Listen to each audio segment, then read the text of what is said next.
Salut à toutes et à tous, je suis Jean-Fils Aimé, docteur en théologie, content de vous retrouver à cette capsule hebdomadaire où on répond à une question. Cette semaine, une auditrice nous a écrit et nous a demandé si les miracles existent, mais aussi est-ce qu'on peut opérer un miracle au nom de Jésus. Donc, on va commencer par présenter une acception courante du mot miracle. Donc, que signifie le mot miracle? Et de deux, s'ils existent ces miracles-là. Et enfin, est-ce qu'on peut opérer un miracle au nom de Jésus? Généralement, quand on dit miracle, qu'est-ce qu'on veut dire? Eh bien, quand on dit miracle, on réfère à un fait extraordinaire pour lequel on n'a pas d'explication scientifique, mais fait dont on va attribuer la paternité à une entité supérieure. Ça peut être un Dieu, ça peut être un nom, ça peut être un prophète, ça peut être un esprit, un loi, comme on dit dans le vaudou. Donc, je reprends. Qu'est-ce que c'est qu'un miracle? C'est un fait extraordinaire dont on attribue la paternité à un être supérieur, à un être, n'est-ce pas, qui se trouve en dehors de notre monde. Et cet être-là peut être un prophète, un prêtre, un Dieu, un esprit, et mettez-en.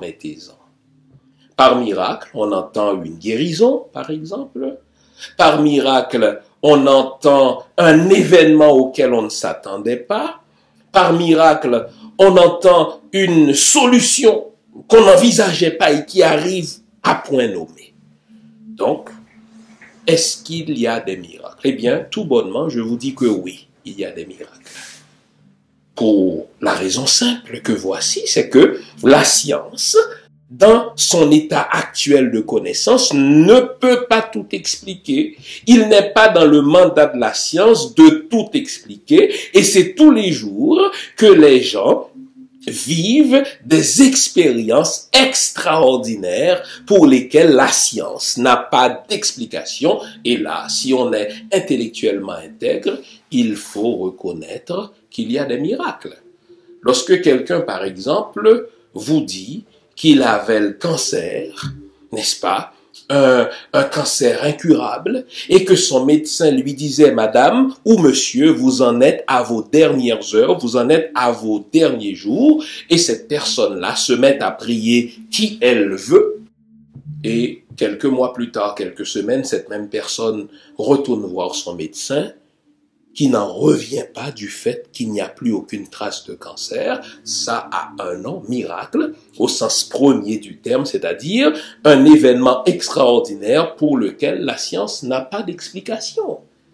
Et puisque je suis croyant, c'est-à-dire je ne crois pas que le réel soit réductible à la matière, puisque je suis croyant au sens où le réel ne s'explique pas seulement par une équation cartésienne du genre 1 plus 1 font 2, je vous regarde dans les yeux pour dire oui, je crois au miracle parce que j'en ai vécu. Sauf que ce qui est miracle pour moi ne sera peut-être pas miracle pour vous et c'est correct. Ce qui est miracle pour vous ne sera peut-être pas miracle pour moi.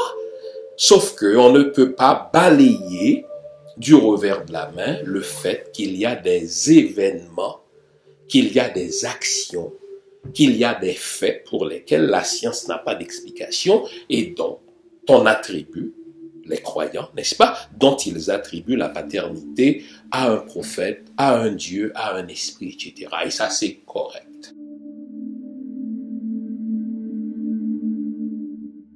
Et donc, la troisième question devient plus facile alors. Est-ce qu'on peut opérer des miracles au nom de Jésus? Mais bien sûr, je vais vous dire pourquoi.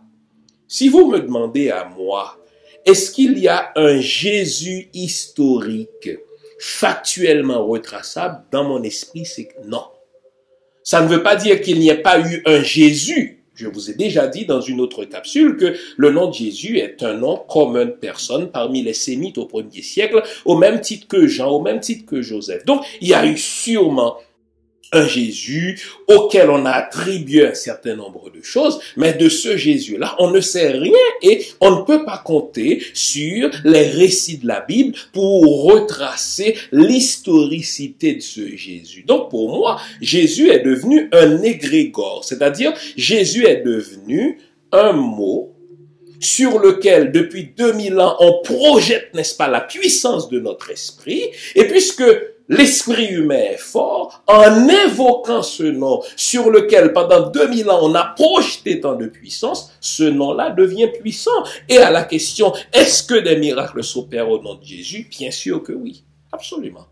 Mais, de même, il y a des gens qui, par exemple à Montréal, vont se rendre, n'est-ce pas, à l'oratoire Saint-Joseph et qui vont prier le frère André et qui vont vivre une expérience miraculeuse au nom du frère André. Quand je vais à l'oratoire Saint-Joseph et que je vois des centaines, sinon des milliers de béquilles, je ne peux pas conclure en tant que scientifique que ces milliers de béquilles-là ont été déposées par des complotistes ou des fous, non. Il faut bien qu'il y ait une certaine proportion de gens qui ont eu un handicap ou une paralysie quelconque et qui, seulement en priant Saint-André, ont vécu une expérience. Mais si vous me demandez où est Saint-André, mais Saint-André, il est mort. Mais à la question, comment ça se fait qu'il puisse bénéficier d'un miracle au nom de Saint-André pour la même raison que j'ai évoquée pour Jésus, c'est-à-dire l'esprit humain recèle des ressources extraordinaires et lorsqu'on projette nos ressources sur un égrégore, ça peut être un nom, ça peut être un objet, ça peut être une parole, et bien cette parole devient puissante par le fait même de notre propre puissance.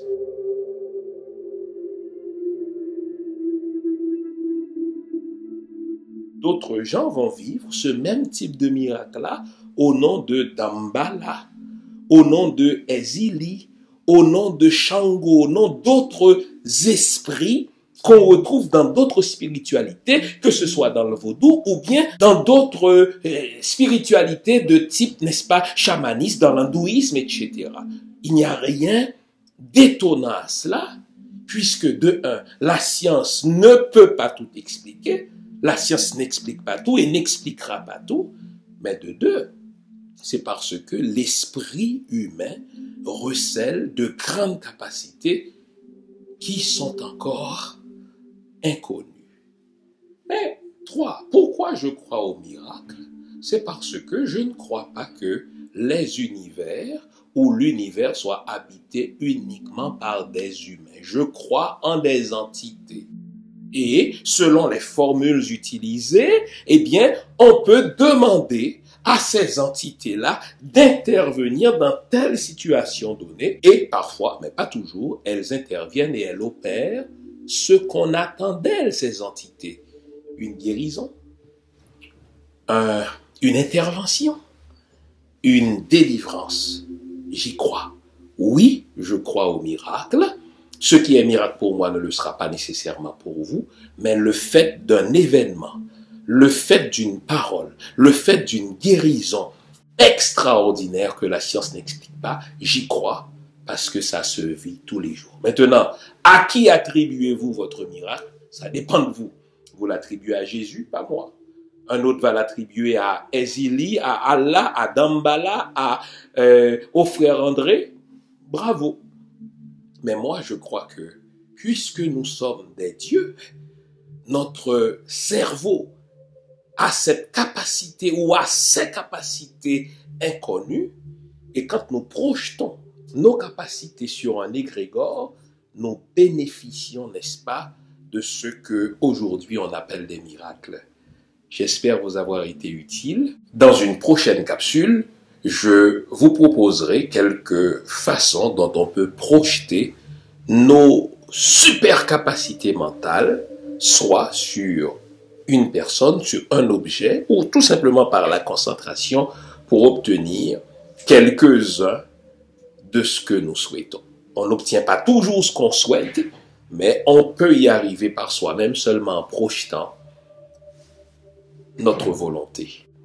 Je suis Jean Fils-Aimé, docteur en théologie, historien, vaudouologue, et c'est un plaisir pour moi d'avoir répondu à cette question. On reste ensemble, continuez à nous écrire, cela nous fait plaisir de vous répondre. Continuez à liker nos émissions, continuez à les partager et surtout, abonnons-nous à cette chaîne. On est ensemble, gardons le moral, car tant que va le moral, tout va.